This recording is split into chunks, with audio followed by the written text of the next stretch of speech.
Romanos, capítulo de número 11. Apesar de não ser o texto que nós vamos tratar, eu vou reler novamente os versículos que nós lemos antes, né? Romanos 11, a partir do 32.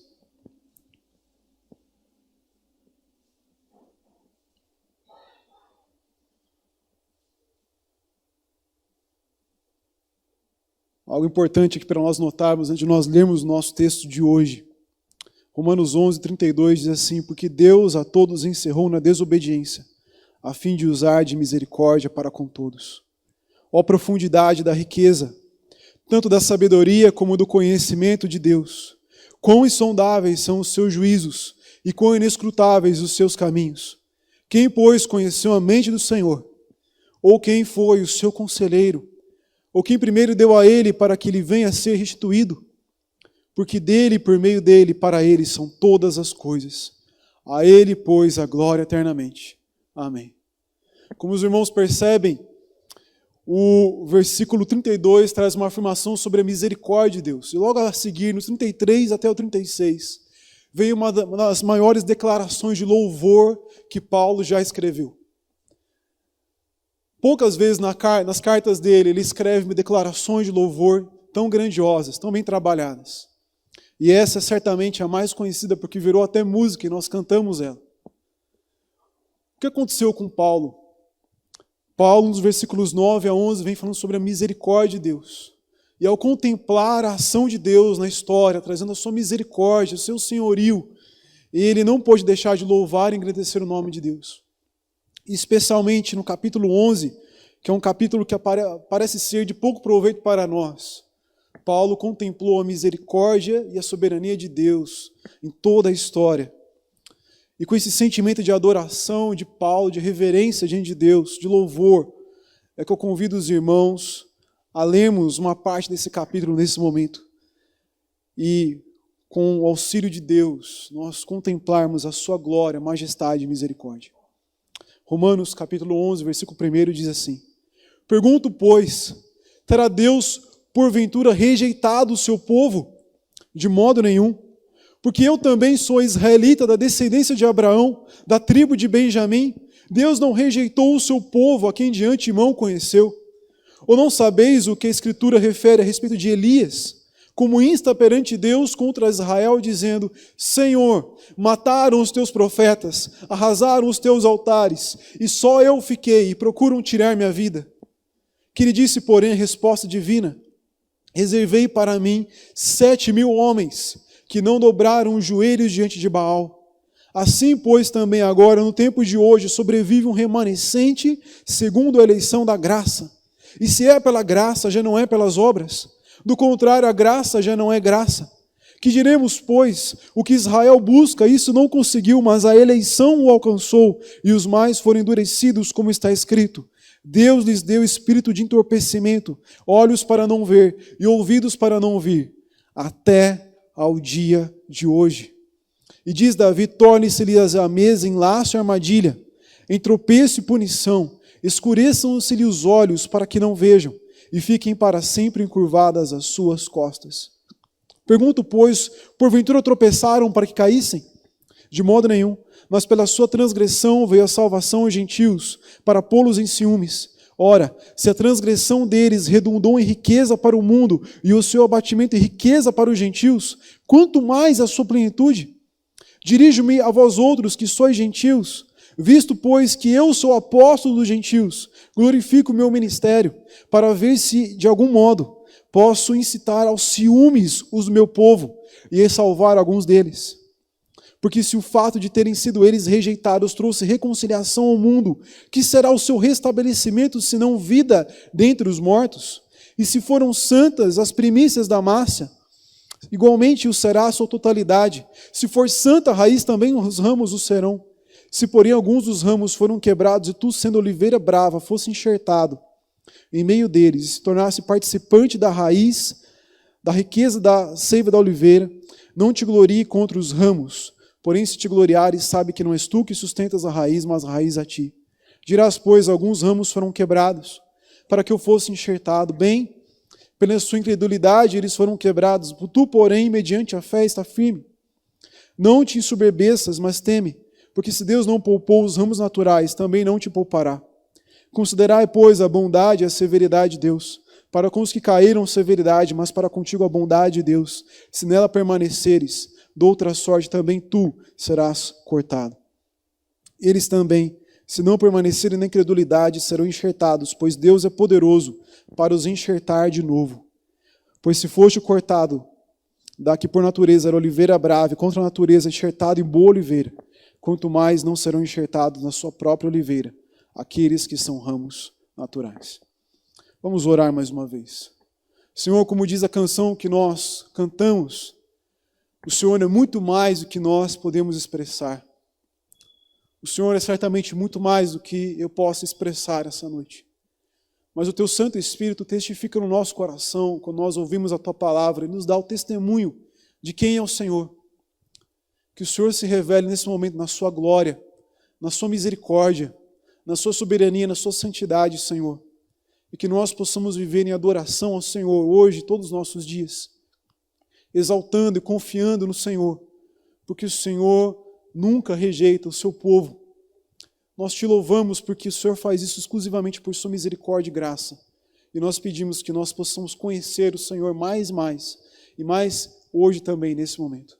É em nome de Jesus que nós pedimos e agradecemos. Amém.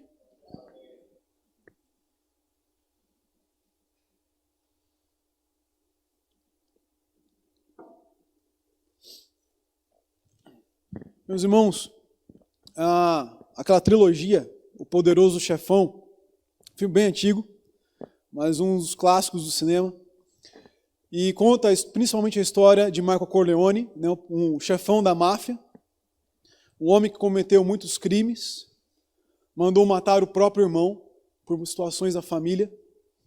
E no terceiro filme ele vai pedir uma ajuda de um bispo da Igreja Católica para um auxílio nos negócios que ele quer fazer, negócios lícitos, mas que ele precisa de uma influência local para conseguir fazer isso. E ele se chega então e começa a conversar com esse bispo, e ele está passando mal, e o bispo percebe que alguma coisa está no coração dele, não orgânica, mas há um pesar no coração dele. E ele pede para que Michael converse um pouco com ele. E Michael então tenta se desvencilhar, ele fala: já não há mais esperança para mim. Eu sou um homem mau, não há mais o que fazer, e meu tempo passou, minha oportunidade passou. Mas o bispo insiste. Então o Michael começa a confessar os seus pecados. Ele fala sobre os seus adultérios, ele fala sobre os seus crimes, ele confessa ter mandado matar o próprio irmão. E o padre então declara o perdão de Cristo sobre os pecados dele. E Michael então começa a se afastar dos negócios da família, começa a deixar os negócios da família. Mas a frase de Michael Corleone era uma frase que pode aparecer no coração de muitas pessoas hoje. A minha chance passou. Não há mais volta para mim. Deus não tem nada para mim, a não ser rejeição. Talvez nós possamos não pensar sobre nós mesmos isso, mas possamos pensar sobre outras pessoas. Nós talvez tenhamos pregado o Evangelho e orado por pessoas durante anos. E nós falamos de Jesus para elas e nós intercedemos por elas, nós apresentamos vídeos, argumentos, versículos e fizemos de tudo. E essas pessoas não creram em Jesus. E talvez ou na nossa mente ou no comentário na boca de alguém apareça a ideia de que, bom, já se fez tudo, a pessoa rejeitou, não tem mais jeito, não há esperança. Ou talvez, como algumas igrejas pregam, você esteja caminhando com Deus, mas por causa dos seus pecados você acha que Deus vai rejeitar você. Eu ouvi de um jovem uma vez, como já comentei, que ele estava numa fase de pecado no seu namoro, e ao confessar isso para um pastor, o pastor disse: olha, tome cuidado, você é como uma chama que está se apagando, e se você não tomar cuidado, essa chama vai se apagar e nunca mais vai se reacender. E tudo isso é uma ideia de que é uma rejeição de Deus pela dureza do coração das pessoas. e que essa é a única resposta possível para a rejeição e o endurecimento das pessoas. Mas o que esse texto traz para nós é que Deus nunca rejeita o seu povo. E quando Paulo fala sobre o seu povo aqui, ele não está pensando apenas nas pessoas que creram em Jesus, que já creram em Jesus. Ele está pensando também nas pessoas que ainda crerão em Jesus. Ele está pensando nessas pessoas que, como nós vimos hoje de manhã, Deus elegeu e nós não sabemos quem são, mas que por ora parecem ser pessoas que só rejeitarão a Cristo até o último suspiro de suas vidas. Mas Paulo quer nos trazer a esperança de que esse povo, o seu povo, povo de Deus, será retomado por Deus. A igreja de Roma, a quem Paulo escreve, era formada, o que mostra a carta, por pessoas judias que se converteram a Cristo e pessoas que não eram judias, que ele chama aqui de gentios, que se converteram a Cristo. Então, gentil é todo mundo, seja japonês, africano, brasileiro, seja americano, qualquer pessoa que não é judia de nascimento, ela é gentil. E essa igreja é formada por esses dois grupos. E Paulo está falando sobre a graça e o amor de Deus. E alguém poderia se levantar e dizer, bom, você está falando sobre a graça, o amor de Deus, muito bom, mas os judeus, que eram povo de Deus, rejeitaram a Deus. Será que isso não é mostra de que Deus falhou com esse povo? Paulo, no capítulo 8, ele falou sobre a eleição. Então eles poderiam falar, mas espera aí, a eleição falhou com o povo de Deus? Deus escolheu um povo, chamou Abraão, levou esse povo a ser liberto do Egito, levou a lei a esse povo, trouxe os profetas, e Deus chamou esse povo vez após vez, e Deus falhou, ele fracassou. Tudo que ele fez foi em vão. E o que Paulo vai mostrar é que Deus nunca rejeitou o seu povo. Isso é uma coisa para nós também hoje. Deus não rejeita o seu povo. E há muitas pessoas que são resistentes hoje ao Evangelho, mas crerão no Evangelho um dia, por meio da pregação do Evangelho, porque Deus não rejeita o seu povo, a quem de antemão ele conheceu. A primeira evidência que Paulo nos dá para dizer que Deus não rejeitou o seu povo é o próprio fato de Paulo ser alguém que está ali como parte do povo de Deus. Ele é israelita, descendente de Abraão, da tribo de Benjamim. Ele era um exemplo vivo da conversão que Deus traz ao seu povo. Um homem que foi perseguidor da igreja, que matava e prendia as pessoas que eram cristãs, agora é um apóstolo que prega a Cristo para as pessoas. Deus não rejeitou o seu povo. A nós que cremos em Cristo hoje, nós somos uma evidência de que Deus não rejeitou a humanidade, de que Deus não rejeitou o seu povo, porque Deus nos salvou e nos trouxe aqui para adorar o seu santo nome. Deus, ele não rejeita o seu povo, a quem de antemão ele conheceu, como diz o versículo 2. Essa expressão, a quem de antemão conheceu, apareceu em Romanos capítulo 8, quando Paulo fala que Deus predestinou aqueles que ele conheceu de antemão para serem conforme a imagem do seu Filho. Deus elegeu pessoas a quem ele conheceu de antemão. Como assim Deus conheceu de antemão? Essa expressão poderia ser confusa para nós. Por acaso alguém que Deus já não conhecia desde sempre? Ora, Deus, ele sabia de todo mundo que ele ia criar desde sempre. Deus sabia de todas as nossas escolhas, toda a nossa personalidade desde sempre, porque ele conhece todas as coisas. Como assim conhecer de antemão? Mas conhecer na Bíblia tem alguns significados, tem uma ideia de intimidade, tem uma ideia de amor, tem uma ideia de relacionamento. Conhecer de antemão quer dizer que são aqueles a quem Deus decidiu ter com ele de antemão, sem olhar para as suas obras, sem olhar para o seu merecimento, para aquilo que eles seriam diferentes dos outros. Deus elegeu um povo de antemão, ele amou um povo de antemão, ele decidiu nos amar. E quando ele decidiu nos amar, nada pode mudar o amor de Deus por nós. Há pessoas que ficam preocupadas de que talvez por causa do seu pecado ou por causa de um momento de descrença, eles possam perder o amor de Deus. E Paulo nos diz em Romanos 8 que nada pode nos separar do amor de Deus. Por quê? Porque o amor de Deus não é baseado naquilo que nós fazemos, mas é baseado na decisão de Deus nos amar. E se Deus decidiu nos amar, ele não vai nos amar pela metade. Deus não vai nos amar ao ponto de apenas nos oferecer uma chance de ser salvos. Não, Ele vai nos arrancar do fogo do inferno e vai nos trazer para o seu reino e vai nos cuidar de nós como seus filhos e suas filhas, amando-nos para todo sempre. Porque Deus não rejeita o seu povo. Eu poderia dizer que Deus não rejeita os seus filhos. Ele os ama completamente. Um outro exemplo que Paulo dá, uma outra evidência, é a situação de Elias. Meus irmãos, Elias viveu na época dos reis de Israel. E naquela época, um rei de Israel chamado Acabe se casou com uma mulher de outra nação chamada Jezabel. E na nação de Jezabel se cultuava um outro deus chamado Baal.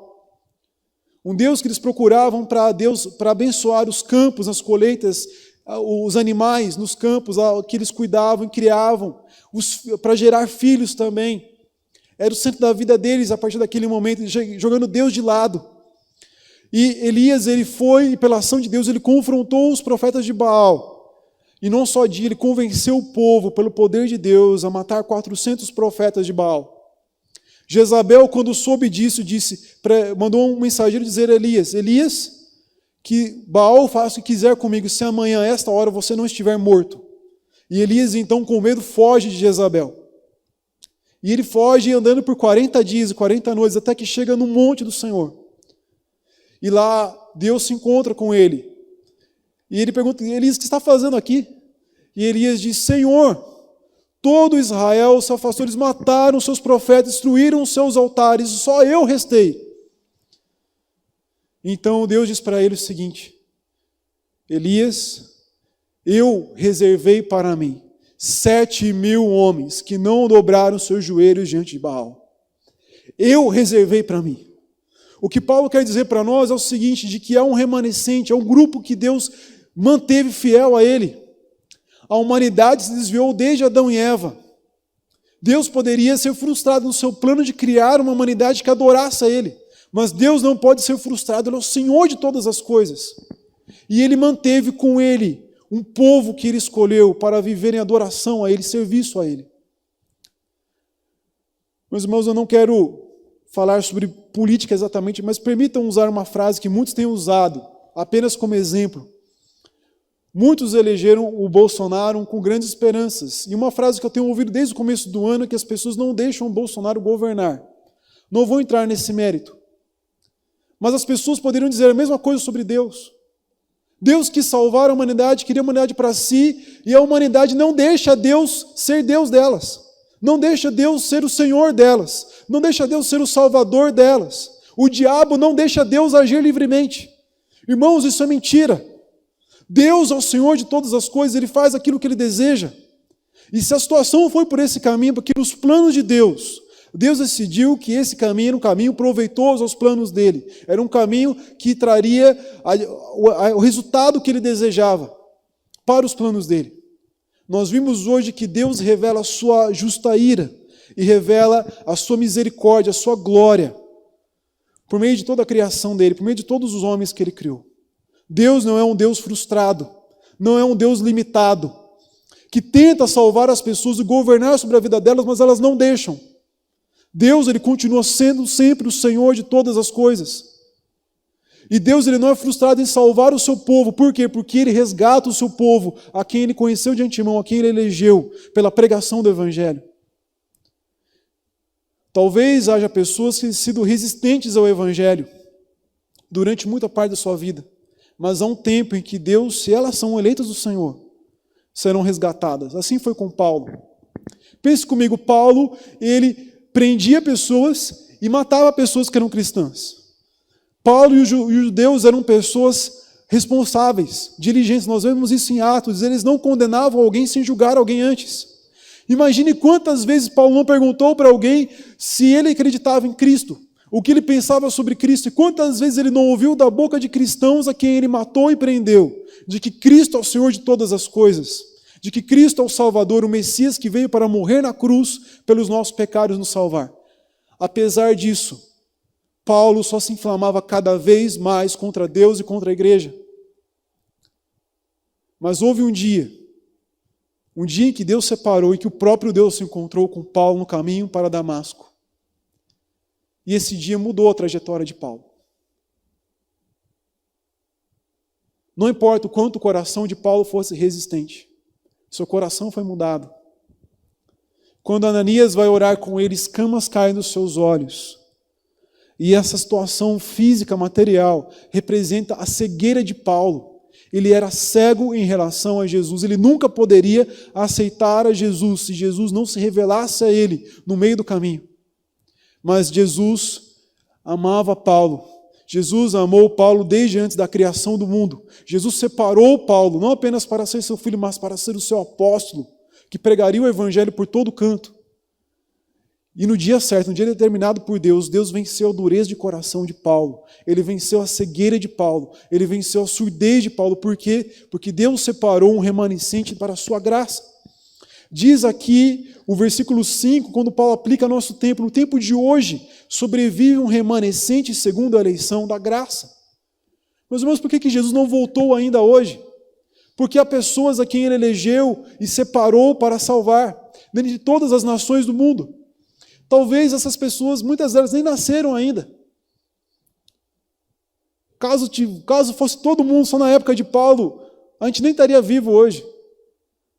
Mas Deus escolheu pessoas em todas as épocas, e escolheu pessoas em todos os povos, e escolheu também boa parte do povo de Israel. Paulo nos disse antes que nem todo aquele que nasce em Israel é de fato israelita, mas aqueles a quem Deus separou pela sua promessa.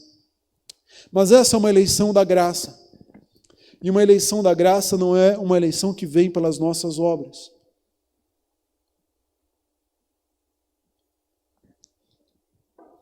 O que eu quero dizer com isso é o que diz o versículo 6. Se é pela graça, já não é pelas obras, do contrário, a graça já não é graça.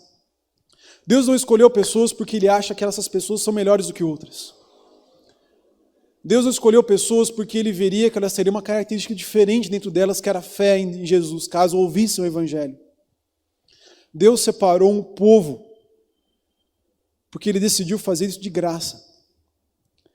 Deus decidiu agir com graça sobre as nossas vidas. Decidiu agir com misericórdia sobre as nossas vidas. A nossa salvação não está baseada naquilo que nós fazemos, nem na nossa escolha inconstante, mas na escolha de Deus. Pense comigo, irmão, o quanto você mesmo é inconstante nas coisas da sua vida. Talvez você, como eu, já gostou de certas comidas que você não gosta hoje. Quando eu era até os 20 e poucos anos de idade, todo dia de manhã, leite com Nescau. Hoje em dia, só café. Só tomo leite com Nescau que não tem outro jeito. Eu não gostava de manga. Minha mãe oferecia manga para mim, eu não comia. Primeira vez que eu comia aquele negócio lá, comia no almoço, na janta, todo dia. Hoje em dia já não como tanto. Sou uma pessoa inconstante. Já tive uma opinião política em relação a um lado, esquerda ou direita. Hoje tenho uma opinião política mais em relação ao outro lado. Sou inconstante. Já torci para um time de futebol, torci mais ou menos, mas hoje não torço mais para nenhum time. Sou inconstante. Já sentei de um lado da igreja, depois sentei de outro. Irmãos, nós somos inconstantes. Quando eu era adolescente, melhor ainda, eu conheci uma moça no acampamento, e a brincadeira do pessoal era que a cada dia do acampamento ela se apaixonava por uma pessoa diferente. Inconstante. Nós somos inconstantes. Você tem certeza que você quer que a sua escolha seja a base da sua salvação? Ou você prefere que o Deus imutável, o Deus que enviou o próprio Filho na cruz por você, misericordioso, santo, perfeito, que não volta atrás naquilo que Ele promete, seja aquele que segura a sua salvação com as suas mãos firmes, que ninguém pode abrir e que Ele nunca vai abrir, porque Ele já tomou a decisão dele de uma vez por todas. Eu prefiro Deus. Eu prefiro que Deus segure o meu bom tesouro, como diz Paulo, e que Ele guarde o meu bom tesouro até o dia da minha herança. Deus, Ele reservou um povo para si mesmo. O mundo pode tentar fazer com que Deus não governe. O diabo pode tentar fazer a mesma coisa. Eles não podem impedir Deus de ter um povo que o adore para todo sempre e que o sirva para todo sempre. Porque Deus é quem manda nas coisas. E ninguém pode frustrar os planos de Deus. Ninguém pode reter a mão de Deus. Mas o que acontece aqui? Versículo 7 diz que o que Israel buscava não conseguiu. O que Israel buscava? Uma salvação pelo seu mérito. Israel buscava uma justiça por ser obediente a Deus. E eles não conseguiram isso. Mas aqueles que foram eleitos conseguiram. E os demais do povo de Israel foram endurecidos, ou seja, eles se voltaram cada vez mais para buscar a Deus pelo seu merecimento. E por que isso? Diz o versículo 8, Deus lhe deu o espírito de entorpecimento, olhos para não ver e ouvidos para não ouvir, até o dia de hoje. E esse espírito de entorpecimento nós lemos no começo do culto. Isaías 29 diz que Deus deu um sono para o povo e incapacidade de reconhecer a Deus. Mas, por que isso aconteceu, diz o texto? Porque eles decidiram antes se afastar de Deus e, ao invés de seguir a Deus, seguir uma religião segundo a sua própria mente. O endurecimento que vem da parte de Deus não é a causa das pessoas rejeitarem a Deus. É a consequência. É a justa decisão de Deus. Como eu disse hoje de manhã, tem momentos que você cansa de orientar uma pessoa e você diz, tá bom, você quer fazer isso? Vai fazer isso. E isso é endurecimento. Você quer se afastar de mim, você quer seguir uma religião da sua cabeça, vá fazer isso. Mas Deus separou pessoas para que conheçam a Ele e vejam a Ele. E o final do versículo 8 é uma citação de Deuteronômio. Não precisa abrir lá, apenas acompanhe atentamente aqui a leitura do texto.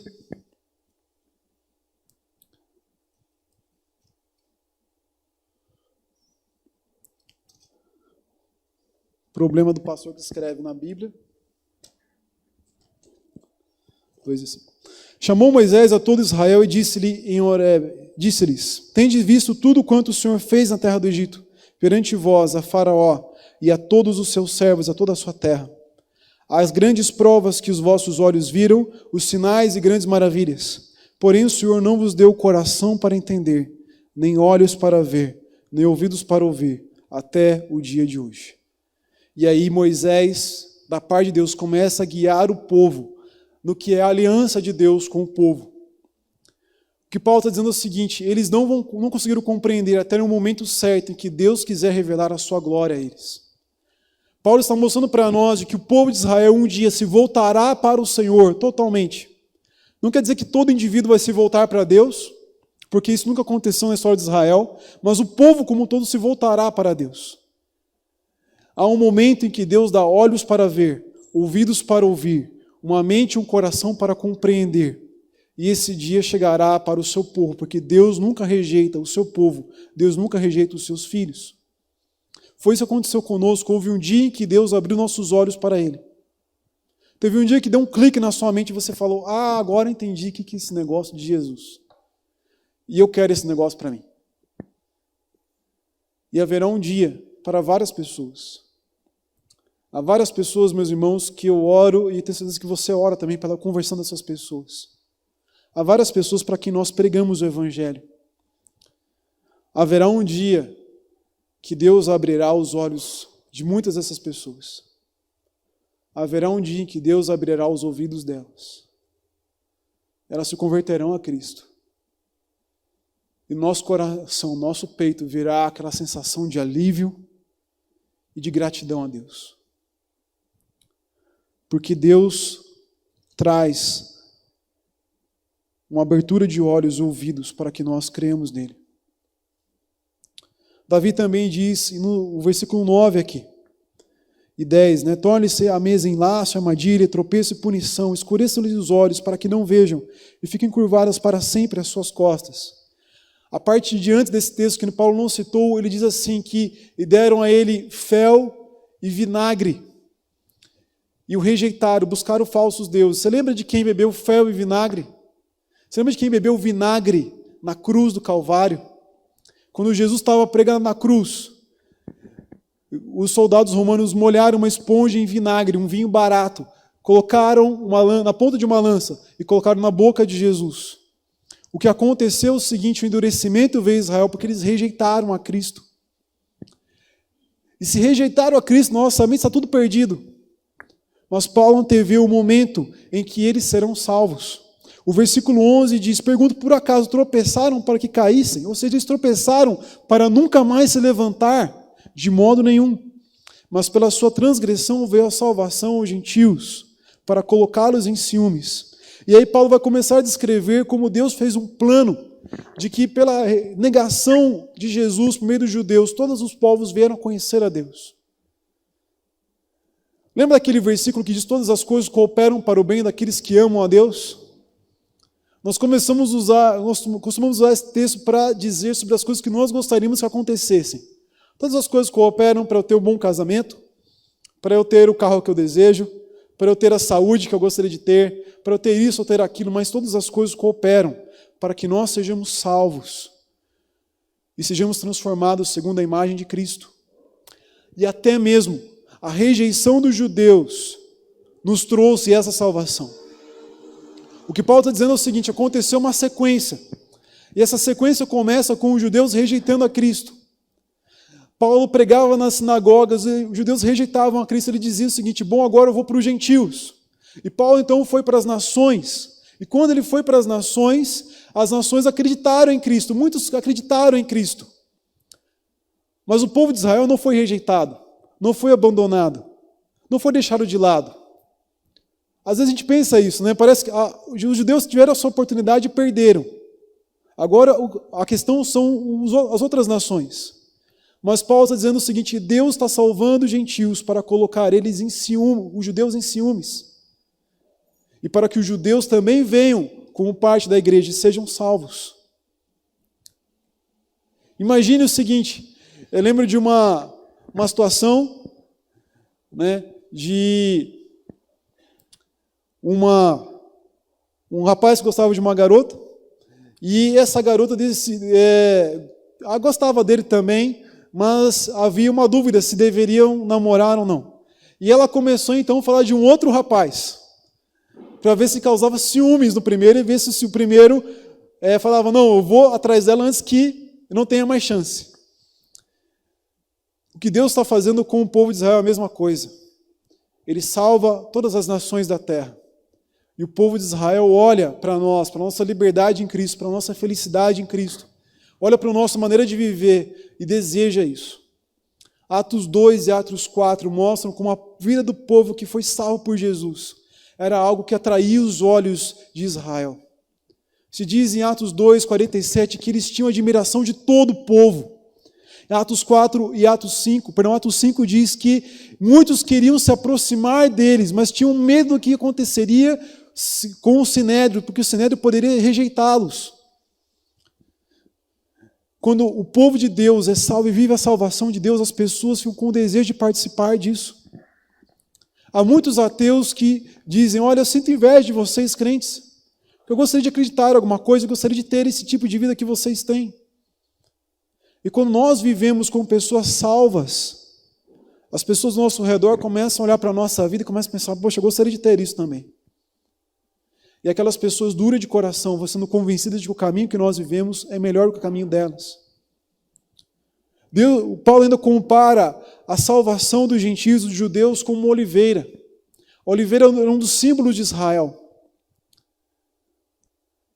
Mas muitos de Israel rejeitaram, então muitos ramos da oliveira foram cortados. E a oliveira estava morrendo. E Deus então colocou novos ramos, que são as outras nações em Israel, para trazer vida a Israel. Naquela época, quando você tinha uma oliveira, um pé de azeitonas ali que estavam morrendo, você tirava alguns ramos que não davam mais fruto, pegava uma oliveira ali que estava dando frutos no campo, tirava um galho dela, enxertava na oliveira que estava morrendo. E aquele ramo bom, ele ativava toda a circulação, por assim dizer, da oliveira, e ela começava a dar frutos em todos os ramos dela novamente.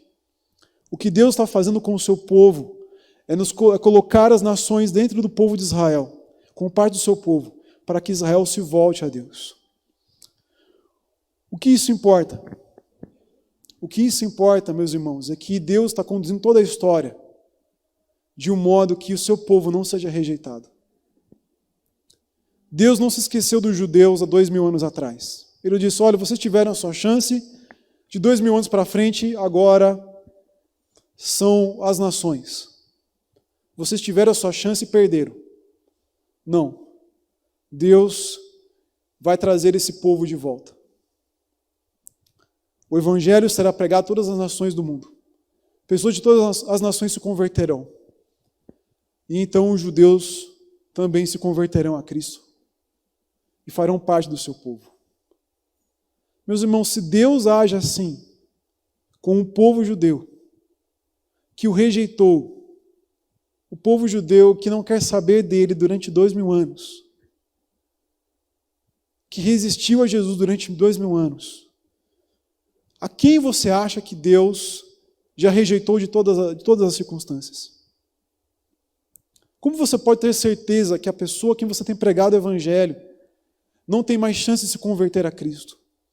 Como você pode achar que você, por mais de seus pecados e talvez a sua resistência a Deus, perdeu suas chances com Deus? Ou porque você pensaria, você que é cristão, que crê em Jesus, que porque você tem muitas de dúvidas em relação a Cristo, ou porque você teve uma semana cheia de pecados, Deus rejeitou você ou vai rejeitar você? A misericórdia de Deus é rica com todos aqueles que invocam a Deus. A grande questão é que nós só podemos invocar de fato o nome de Cristo sobre a nossa vida se nós de fato cremos em Cristo. Olhando para esse texto, Calvino ele discute como nós poderíamos ser colocados na oliveira e como nós poderíamos ser arrancados da oliveira. Ele diz que há 3 formas de nós sermos enxertados na oliveira. A primeira forma é o que vai acontecer com a Laura quando ela nascer. Por causa da aliança que Deus tem comigo, com a Jéssica, ela será enxertada no povo de Deus. A gente vai estar aqui, vai batizar a Laura, vai fazer parte do povo de Deus. A segunda forma são pessoas que ouvem o evangelho, acham o evangelho legal, mas eles não têm uma salvação realmente no seu coração não foi transformado por Deus. Elas vêm para a igreja como um clube espiritual. Elas acham o evangelho legal, mas não querem seguir com Deus. Já vi pessoas fazendo isso no meu ministério. A terceira forma são aqueles que são iluminados pelo Espírito Santo e transformados no seu coração. E o evangelho agora começa a germinar para que sejam novas pessoas em Cristo. Mas como é que as pessoas podem ser arrancadas? Se aquela criança que nasceu na igreja, ela por ingratidão, por rebeldia, rejeitar a Cristo, ela está cortada. Isso é o que toda igreja prega. Se você não crê em Cristo, está cortado. Se aquela pessoa que achou legal o evangelho, depois se cansou do evangelho, e acha que isso não tem nada a ver, e procura uma outra religião, um outro Deus, essa pessoa está cortada. Mas aquele que foi iluminado por Deus, salvo por Deus, transformado por Deus, esse nunca será cortado. Não há possibilidade para isso, irmãos. Porque Deus faz com que nós permaneçamos na videira, na oliveira para sempre, por meio da fé. Lembre-se do que Jesus disse: eu sou a videira verdadeira, vocês são os ramos. Quem está em mim dá muito fruto, e quem não dá fruto será cortado e lançado fora. Quem é que não dá fruto? É aquele que foi enxertado, mas nunca teve a vida da videira correndo pelas suas veias.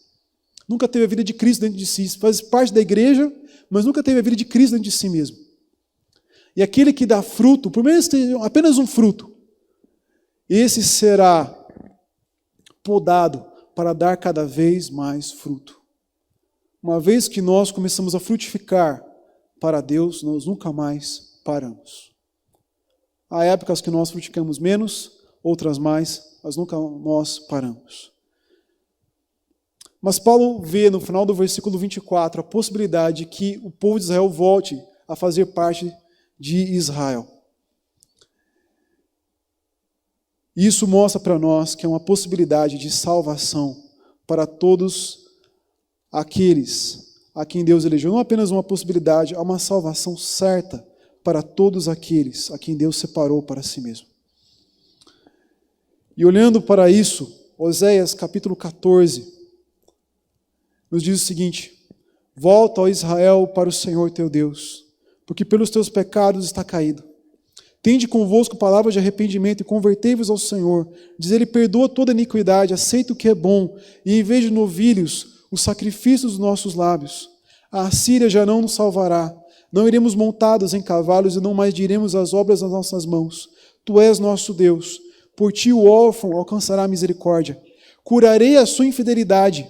Eu de mim mesmo os amarei, porque a minha ira se apartou deles. Serei para Israel como orvalho, ele florescerá como o lírio, e lançará as suas raízes como o cedro do Líbano. Estender-se-ão os seus ramos, e o seu esplendor será como o da oliveira, e a sua fragrância como a do Líbano. Os que se assentam de novo à sua sombra voltarão. Serão vivificados como o cereal, e florescerão como a vide. A sua fama será como a do vinho do Líbano. Ó Efraim, que tenho eu com os ídolos? Eu te ouvirei e cuidarei de ti. Sou como o cipreste verde, de mim procede o teu fruto. Deus trará muitas e muitas pessoas à salvação ainda. Deus trará pessoas à salvação de todas as nações da terra, inclusive pessoas de rancharia. Deus trará à salvação pessoas de todos os lugares do mundo, inclusive os judeus, aqueles que mais resistem à palavra do Evangelho. Porque não há ninguém que possa impedir Jesus de salvar pessoas. Não há ninguém que possa impedir o processo do Espírito Santo de trazer pessoas das trevas para a luz, da surdez para o ouvido sensível a Deus, das trevas para a visão de Deus, e assim honrar e glorificar a Deus para todos sempre. Porque Deus encerrou todos os povos na desobediência, inclusive os judeus, para usar de misericórdia com todos os povos. E Ele trará a sua salvação. Paulo é um exemplo vivo disso. Paulo foi tirado das trevas para a luz. Ele perseguia a igreja. Ele perseguia Cristo. Ele era cego e surdo para Cristo. Seu coração, cada vez que ouvia a pregação do Evangelho, sentia mais ira e raiva contra Deus. Mas Deus o salvou. Deus abriu os seus olhos e o trouxe de volta para si mesmo. E Paulo agora nos diz: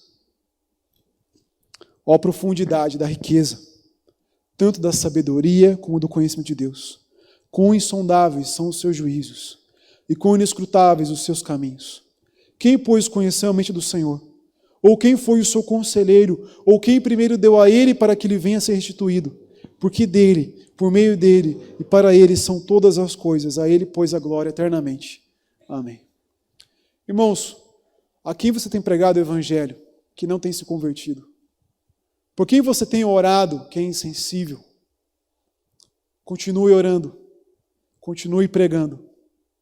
Deus não rejeita os seus filhos. Deus não rejeita as suas filhas. Haverá um dia de abrir os olhos. Haverá um dia de abrir o coração. A dureza do coração humano não impede a ação de Deus. Porque Deus é quem determina o que será a resposta final para a vida das pessoas. Pregue o Evangelho, até que juntamente com Paulo essas pessoas possam louvar a Deus, dizer, porque dele e por meio dele e para ele são todas as coisas. A ele, a Cristo, glória eternamente. Amém.